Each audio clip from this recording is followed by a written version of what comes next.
To set the table, let's play this sound of Kellyanne Conway and what seems to be a more expansive claim about the potential wiretapping against our president. Let's play it.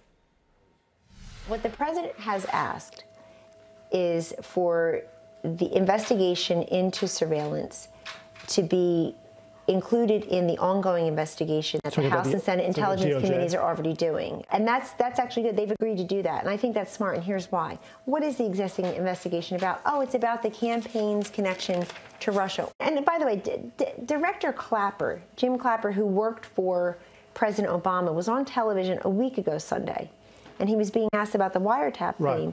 And he said, he said, no one under his purview, but that leaves a lot of people in a big administration, an Obama administration. But he also clearly said that he had not seen a connection between Russia and the campaign.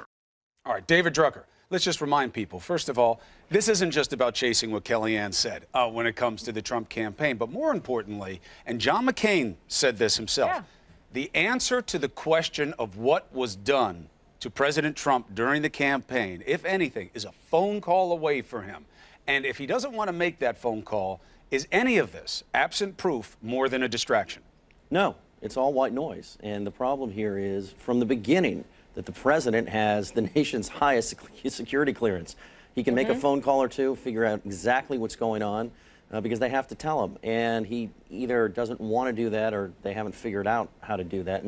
And let's keep in mind here that when Kellyanne Conway talks about what this investigation is about, number one, it's always been about Russian meddling in the election. It's not been about Trump's connections to Russia, actually. Number two, the House and Senate Intelligence Committees under Republican leadership have always said from the beginning, before Trump made his accusations against the former president, that it was going to include the leaks that have damaged the Trump administration. And so they didn't need the president to come out and make these accusations to get this into the mix.